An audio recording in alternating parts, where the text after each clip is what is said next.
विश्वासघात राजा रानी की कहानी। कहानी शुरू करने से पहले अगर आपने अभी तक हमारे चैनल को सब्सक्राइब नहीं किया है तो चैनल को सब्सक्राइब कर लें। सालों पहले लखनपुर नाम के राज्य में भीमा नाम के राजा का शासन हुआ करता था। वह बहुत महत्वाकांक्षी था और अपनी प्रजा से बहुत प्यार करता था।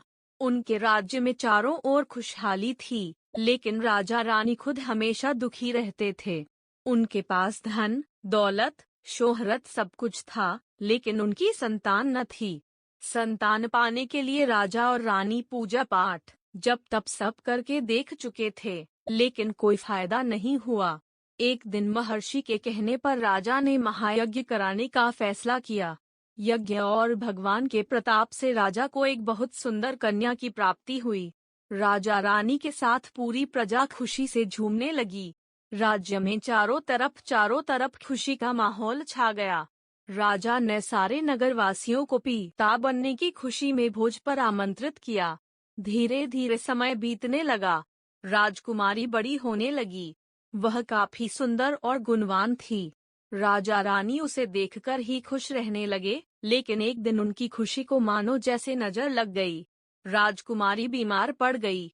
बड़े बड़े वैद्य, नीम हकीम सब इलाज में जुट, लेकिन कोई फायदा नहीं हुआ। दिन प्रतिदिन राजकुमारी की हालत बिगड़ती जा रही थी। राजकुमारी के ऊपर कोई दवा असर नहीं कर रही थी। राजा को लगने लगा कि एक बार वे फिर निसंतान हो जाएंगे। एक दिन दूर देश से एक वैद्य राजा के महल पहुंचा। देखने में वह अजीब सा था और उसने ठीक तरह से कपड़े भी नहीं पहने हुए थे, जिस वजह से सैनिकों ने उसे राजमहल में प्रवेश करने से रोक दिया। वैद्य ने राजा से एक बार मिलने की बहुत गुजारिश करते हुए कहा कि मैं राजकुमारी को ठीक कर सकता हूँ, लेकिन किसी ने उसकी बात पर यकीन नहीं किया। सैनिक उस वैद्य को राजा के पास लेकर गए। वैद्य ने सबसे पहले राजा को अपना परिचय दिया और कहा कि मैं आपकी बेटी को ठीक कर सकता हूँ। राजा उसकी बात सुनकर प्रसन्न हुआ, लेकिन उसका रहन सहन देखकर राजा ने भी उस पर यकीन नहीं किया। उधर राजकुमारी की तबीयत दिन प्रतिदिन खराब होती जा रही थी, इसलिए राजा किसी वैद्य पर यकीन नहीं कर पा रहे थे। लेकिन उस वैद्य का आत्मविश्वास देखकर राजा ने उसे एक मौका देने का फैसला किया। राजा ने वैद्य को बोला कि अगर राजकुमारी ठीक नहीं हुई तो अंजाम भुगतने के लिए तैयार रहना। इस पर वैद्य ने बोला ठीक है, लेकिन अगर राजकुमारी ठीक हो गई तो मुझे क्या मिलेगा? राजा ने कहा जो मांगोगे मिलेगा। वैद्य राजी हो गया। राजा खुद उस वैद्य को लेकर राजकुमारी के पास गया। राजकुमारी बिस्तर पर बेजान सी लेटी हुई थी। ऐसा लग रहा था जैसे किसी ने उसका सारा नूर निकाल लिया हो। चेहरा दर्द में डूबा पीला पड़ गया था। वैद्य राजकुमारी के करीब पहुंचा और नब्ज टटोलने लगा। फिर उसने थैले से जड़ी बूटियों से तैयार दवा की पुड़ियां निकाली और राजकुमारी के मुंह में डाल दी। वैद्य ने राजा और रानी से बोला कि आपकी बेटी जल्दी ठीक हो जाएगी। वैद्य की बात सुनकर राजा रानी के मन में बेटी के ठीक होने की एक उम्मीद की किरण जाग उठी। ऐसे ही इलाज करते हुए 2 महीने बीत गए। धीरे धीरे राजकुमारी की हालत में सुधार होने लगा। उसके चेहरे की चमक लौटने लगी। राजा रानी के चेहरे की खुशी भी झलकने लगी। एक दिन वैद्य ने राजा से कहा, महाराज, राजकुमारी अब ठीक हो गई हैं। ये 1 महीने की पुड़िया बनाकर दे रहा हूँ। इसे समय पर राजकुमारी को देते रहना।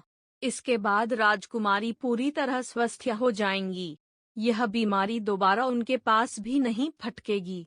अगले दिन राजा ने वैद्य को अपने पास बुलाया और कहा कि वादे के मुताबिक मैं तुम्हें तुम्हारा इनाम देना चाहता हूँ। बताओ तुम्हें क्या चाहिए? वैद्य बोला, सोच लीजिए राजा जी, आप अपने वादे पर कायम रह पाएंगे। राजा ने बोला, तुमने मेरी बेटी को स्वस्थ किया है, बोलो क्या मांगते हो? वैद्य ने मुस्कुराते हुए कहा, आपका आधा राज्य और बेटी का हाथ। इतना सुनते ही राजा आग बबूला हो गया। उसने कड़कते हुए कहा, तुम होश में तो हो? अगर तुमने मेरी बेटी के प्राणों की रक्षा न की होती तो की मात्रा तुम अब तक यमलोक पहुंच गए होते। उसने सैनिकों को आदेश दिया कि इसे राज्य से बाहर निकाल दिया जाए। वैद्य कुटिलता से मुस्कुराते हुए वहां से चला गया। इस घटना के कुछ दिन ही बीते थे कि एक दिन फिर राजकुमारी की हालत बिगड़ गई। उसका शरीर नीला पड़ गया। आनन फानन में राजवैद्य को बुलाया गया। राजवैद्य ने बताया कि राजकुमारी को जहर दिया गया है। इसका तोड़ किसी के पास नहीं है। कुछ देर बाद राजकुमारी ने दम तोड़ दिया। पूरे राज्य में मातम छा गया। राजा रानी शोक में डूब गए। छानबीन में पता चला कि वैद्य ने राजकुमारी को 1 महीने खाने के लिए जो पुड़िया दी थी, उनमें से ही एक पुड़िया में जहर था। वैद्य को पहले ही शक था कि राजा उसकी बात नहीं मानेगा, इसलिए उसने एक पुड़िया में जहर भर कर रखा था। उसने सोचा कि अगर राजा शादी के लिए मान जाता है तो वह जहर वाली पुड़िया हटा देगा, लेकिन अगर नहीं माना तो इसकी सजा राजकुमारी को भुगतनी होगी। वैद्य की चाल कामयाब हो गई। कहानी से सीख: अगर किसी से कोई वादा किया है तो उसे पूरा जरूर करना चाहिए। कहानी अच्छा लगा है तो लाइक करें और चैनल को सब्सक्राइब करें। वीडियो पूरा देखने के लिए धन्यवाद।